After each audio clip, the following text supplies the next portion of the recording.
Welcome to Africa and Beyond Television Network, where we bring you the most relevant and timely news from all corners of the continent.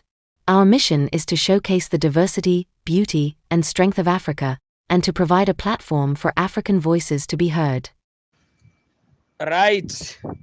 Maskera sei, my comrades. Ini star angu ndonzi comrade nyoka ye 2030. Regai nditaure chinhu ichi. Takataura kudhara. Takati struggle yatinayo haisi yekufadza mhuri yavachiwenga. Haisi yekufadza shamwari dzavachiwenga. But istruggle ine chekuita nevana veZimbabwe. Tichiita izvozvo tichidzinga Mnangagwa, hatisi kuita favor yekuti tiri kuitira favor vachiwenga, but tiri kuitira favor vana vedu, tiri kuitira favor incoming generations, and by doing so hatisi kutumwa nayo vachiwenga ivavo. Tiri ngori vana veZimbabwe vari kutaura kuti enough is enough. Hatingaurayirwe magenerals toramba takanyarara, tourayirwa economy toramba takanyarara, maminerals obiwa toramba takanyarara, madiamonds olutwa toramba takanyarara, mari dzegovernment zobiwa nematenda toramba takanyarara. Saka taona zvimwe zvindomu nemharabatsetsetse nenhundira musime dzichitora video yanga ichitaura vachiwenga vachiti aiwa akapoindwa akavhoterwa nevanhu ndovaMnangagwa, saka ivavo ndo vane simba nekuti ndo vakavhoterwa nevanhu. Yes, ndizvozvo. That is very true. Mnangagwa ndiye president, but atenderedzwa nematsotsika. Hapana chavatadza ipapo, vari kutaura chokwadi. Zvavari kungotaura ipapo vari kutaura kuti ndiye the person ari responsible ne this failed government. Noti vachiwenga. Hati vachizwisisa. Zvaari kungotaura ndezvekuti iye yuyu ndiye the person ari responsible ne this failed government, nekuti iye ndiye kakavhoterwa, ndiye ari control ma-institution. That's the reason why ane simba rekuti even ana Chivhaya vachiba zviri very legendary havasi kusungwa. Saka takatoda kutomudzinga. Zvaari kuda kuedza kutaura vachiwenga vada kungoedza kutaura kuti this government, I'm not responsible with this government. Akavhoterwa ndeuyu. Ndiye ane simba rekunge achitomisa hori but atendedzwa nematsotsi.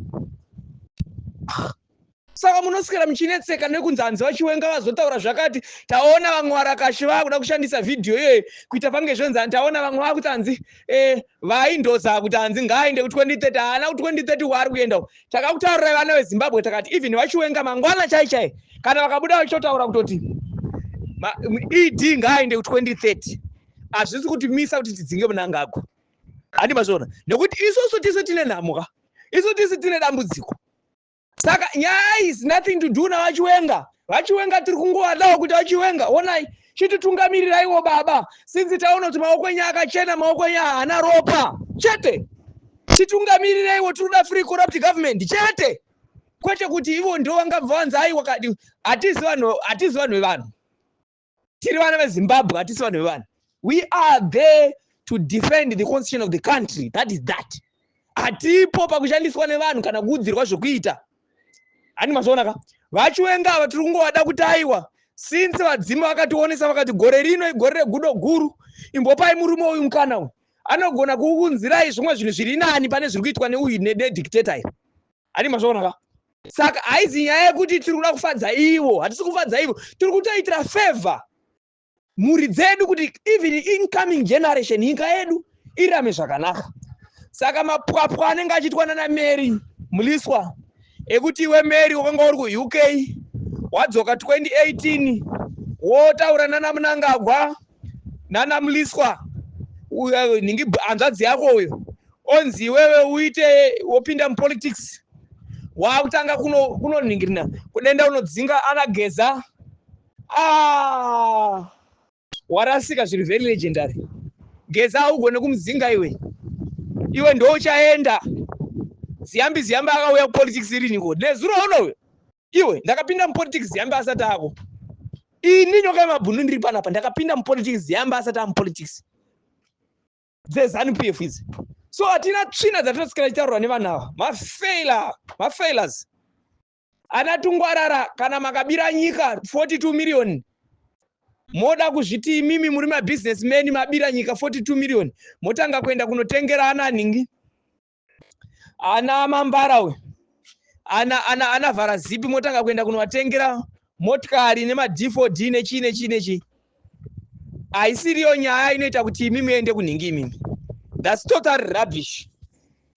We welcome you to Africa and Beyond Television Network, where we celebrate the past, present, and future of Africa.